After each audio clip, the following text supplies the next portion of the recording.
Israel হবে এই বিশ্বের নেতৃস্থানীয় রাষ্ট্র, এটাতে কোনো ডাউট নাই, সে হবেই এবং অলরেডি সে হয়ে গেছে।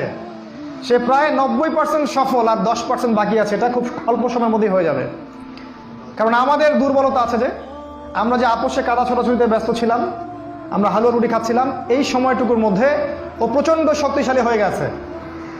ওই ইসরায়েল থেকেই আজকে সারা বিশ্বের পলিটিক্স নিয়ন্ত্রণ করা হচ্ছে, ব্যাংকিং সিস্টেম নিয়ন্ত্রণ করা হচ্ছে, অর্থনীতি নিয়ন্ত্রণ করা হচ্ছে, মিডিয়া নিয়ন্ত্রণ করা হচ্ছে, পত্রপত্রিকাও নিয়ন্ত্রণ করা হচ্ছে, আদর্শ নিয়ন্ত্রণ করা হচ্ছে, সংস্কৃতি নিয়ন্ত্রণ করা হচ্ছে, এবং আপনার এই যে প্রযুক্তি, অস্ত্রশস্ত্র, এগুলো সেখান থেকে নিয়ন্ত্রণ করা হচ্ছে।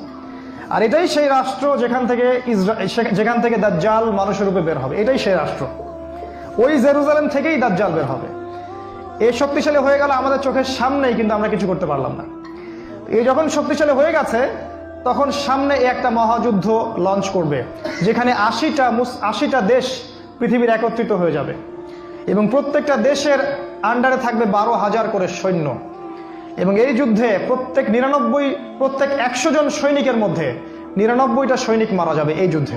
এটা হবে পারমাণবিক যুদ্ধ, আপনার সামনেই করানো আছে। এরা যে স্বপ্ন দেখায় ভিশন 20, 30, 50, 100, এগুলো সব বোগাস। এতদিন পর্যন্ত এই ওয়ার্ল্ড আর সার্ভাইভ করবে বলে আমরা মনে করি না। আল্লাহু আ'লাম বিসওয়াব, আল্লাহ পাক ভালো জানেন। আমাদের রিসার্চ হচ্ছে এতদিন পর্যন্ত ওয়ার্ল্ড সার্ভাইভ নাও করতে পারে, না করার সম্ভাবনা 95%। এই মালহামার পরে ইমামুল মাহদী আসবেন শেষের দিকে, এবং তিনি মুসলিমদের হাল ধরবেন এবং প্রচুর সংখ্যক মুসলিম এই যুদ্ধে মারা যাবে। প্রচুর সংখ্যক, প্রচুর, তাদের সংখ্যা অগণিত। কিছু মুসলিম যুদ্ধের মাঠ থেকে পালিয়ে যাবে, যাদেরকে আল্লাহ পাক মাফ করবেন না, আর অল্প কিছু মুসলিম বাকি থাকবেন, যাদের হাতে আল্লাহ রাব্বুল আলামিন এই যুদ্ধের শেষের দিকে গিয়ে বিজয় দান করবেন ইনশাআল্লাহ। এবং আমাদের খোরাসান থেকেও একটা বাহিনী যাবে, যারা জেরুজালেম পর্যন্ত পৌঁছে যাবে, ইমামুল মাহদীর সাথে যোগ দিবে। পৃথিবীর কোনো শক্তি, নবীজি বলেছেন, পৃথিবীর কোনো শক্তি তাদের পথে বাধা হয়ে দাঁড়াতে পারবে না। তিনি বলেছেন, তোমরা যদি হামাগুড়ি দিয়ে হয় বা বরফের উপর স্ক্রল করেও হয়, তোমরা যদি ওদেরকে পেয়ে যাও তাহলে তাদের সাথে যুক্ত হইও। এটা নসিহত নবী সাল্লাল্লাহু আলাইহি ওয়াসাল্লামের। এটা আসবে সামনের এই সময়টা। এই মালহামার পরে যখন মুসলিমরা আবারও বিজয়ের আসনে আসবে, তখন মুসলিমরা জয় করবে কনস্ট্যান্টিনোপল বা তুরস্কের ইস্তাম্বুল। এটা এখন নেটোর হাতে চলে গেছে, এটা আবারও মুসলিমদের হাতে চলে আসবে। তারপর ঘোষণা করা হবে যে মাসিহুদ দাজ্জাল মানুষের রূপে বের হয়েছে। কোথায়? ওই জেরুজালেমে। তখন মুসলিমরা সেখানে ছুটবে। দাজ্জালের বাহিনীর সাথে মুসলিমদের ব্যাপক ফাইট হবে, কিন্তু মুসলিমরা তাদের সাথে পেরে উঠবে না। কেন পেরে উঠবে না? কারণ আল্লাহ পাক দাজ্জালকে এজন্য এভাবেই সৃষ্টি করেছেন। সে একটা পরীক্ষা, একটা ফিতনা। তার হাতে আল্লাহ পাক প্রচুর ক্ষমতা দিবেন। সে বৃষ্টি বর্ষণ করতে পারবে, সে প্রযুক্তি নিয়ন্ত্রণ করবে, সে আকাশ নিয়ন্ত্রণ করবে, সে প্রত্যেকটা শহরে প্রবেশ করবে, প্রতিটা শহরে। সে খুব দ্রুত ফ্লাই করতে পারবে। তার হাতে খাবারের মজুদ থাকবে, মানুষকে দুর্ভিক্ষের মধ্যে সে ফেলে দিবে। যারা তার আনুগত্য করবে সে তাদেরকে খাবার দিবে, মানে ইকোনমিক প্রোগ্রেস দিবে। যারা ওকে অনুসরণ করবে সে তাদেরকে সোনা রূপা দিয়ে দিবে। যারা ওকে অস্বীকার করবে সে তাদেরকে দুর্ভিক্ষ দিবে, মেরে ফেলবে। এক কথায় যারা দাজ্জালকে অনুসরণ করবে তাদের প্রত্যেককে দাজ্জাল প্রোগ্রেস দিবে, উন্নতি অগ্রগতি দিবে, তাদের জিডিপি বাড়তে থাকবে এক কথায়। আর যারাই মাসিহুদ দাজ্জালের বিরোধিতা করবে তাকে সে একদম ধ্বংস করে ফেলবে, একদম ধ্বংস। অর্থনৈতিক দিক থেকে, শারীরিক দিক থেকে রাষ্ট্রগুলো আক্রমণ করবে, সে পুরো ম্যাসাকার করে ফেলবে। তার হাতে আল্লাহ পাক এরকম ক্ষমতা দিবেন। এই জন্য মুসলিমরা তাদের সাথে পেরে উঠবে না। তাহলে কি হবে?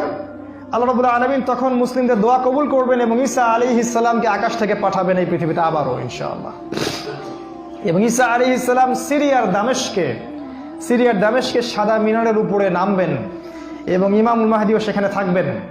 সেখানে ফজরের নামাজ পড়া হবে, ইমামুল মাহদী ইমামতি করবেন, আর এই ঈসা আলাইহিস সালাম পিছনে মুক্তাদি হয়ে থাকবেন। এটা আমাদের জন্য গর্বের বিষয়।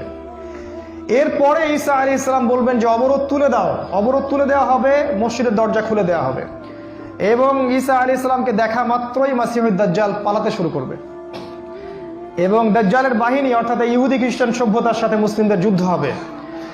নবী সাল্লাল্লাহু আলাইহি ওয়াসাল্লাম বলেছেন, হাদিসে শোনেন, নবীজি বলেছেন, লা তুকাতিলুনাল ইয়াহুদ, শেষ জামানায় তোমরা অবশ্যই ইহুদিদের সাথে যুদ্ধ করবে, অবশ্যই করবে।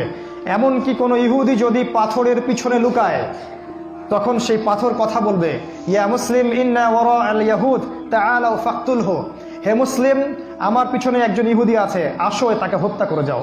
এটা পাথর পর্যন্ত কথা বলবে। ফিলিস্তিনের বাবে লুদ নামক জায়গায় দাজ্জালকে হত্যা করা হবে। ওই বাবে লুদটা ইন্টারনেটে গিয়ে দেখবেন, সেখানে ইসরায়েলের বিমানবন্দর তৈরি করা আছে এখন। এই বাবে লুদেই এখনই তৈরি করা আছে। আমি একটু আগে বললাম যে দাজ্জাল আকাশ নিয়ন্ত্রণ করবে, ওই বাবে লুদের এয়ারপোর্ট থেকেই সে আকাশ নিয়ন্ত্রণ করবে। আমার মত এটা আমার মত, আমার বুঝ এটা। ওই বাবে লুদে সবচেয়ে বড় একটা এয়ারক্রাফটের ঘাঁটি তারা মজুদ করেছে এই বাবে লুদের মধ্যে, প্যালেস্টাইনে। আর ওই জায়গায় ঈসা আলাইহিস সালাম এই মাসিহুদ দাজ্জালকে হত্যা করবে। এরপরে ঈসা আলাইহিস সালাম জেরুজালেম থেকে ইমামুল মাহদিকে সাথে নিয়ে পুরো বিশ্বে ইসলামী খেলাফা বাস্তবায়ন করবে, পুরো বিশ্বে। নবীজি বলেছেন, একটা পাকা বাড়ি একটা কাঁচা বাড়িও বাদ থাকবে না যেখানে ইসলামের কালিমা লা ইলাহা ইল্লাল্লাহ প্রবেশ করবে না। একটা কাঁচা বাড়ি একটা পাকা বাড়িও বাদ থাকবে না। এরপরে ঈসা আলাইহিস সালাম 40 বছর এই পৃথিবীতে ইসলামী খেলাফা বাস্তবায়ন করবেন। নবীজি বলেছেন, পৃথিবীতে কোনো জুলুম থাকবে না, কোনো রকমের অন্যায় পাপাচার থাকবে না।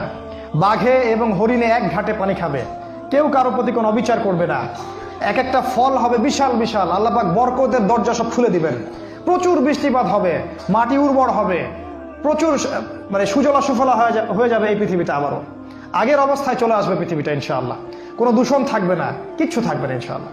এই 40 বছর তিনি রাজত্ব করবেন, তারপর তিনি মারা যাবেন এবং তাকে দাফন করা হবে রাসূল সাল্লাল্লাহু আলাইহি ওয়াসাল্লামের কবরের পাশে।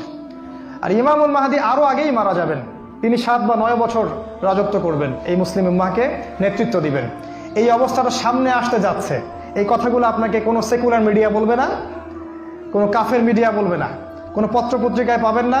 ইভেন এখন ওয়াজ মাহফিলেও এগুলো বলা বন্ধ হয়ে গেছে। এই কথাটা আমি কেন বললাম, শুধু এত যে বড় একটা কথা আমি বললাম, এত ডিটেলস বললাম, এটার কারণ একটাই, যাতে আপনি হীনমন্যতায় না ভোগেন। কারণ সামনের যে বিজয়ের সময়টা, সেটা আমাদের বিজয়ের সময়।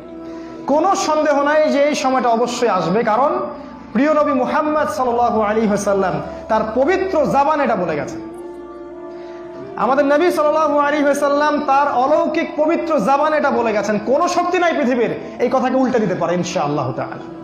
অতএব এখন যে দেখছেন এই যে সেকুলারদের দাপট, এই যে কাফেরদের দাপট, নাস্তিকদের দাপট, মুরতাদদের দাপট, একদম সব ওদের হাতে। অর্থনীতি, রাজনীতি, এভরি সিঙ্গেল সেক্টর ওরা কন্ট্রোল করছে। এর কিচ্ছু অবশিষ্ট থাকবে না ইনশাআল্লাহ তাআলা। ওরা যতই চেষ্টা করে নিক না কেন, তারা ইসলামের এই অপ্রতিরোধ্য গতিটা ঠেকাতে পারবে না ইনশাআল্লাহু আযজা ওয়া জাল্লা।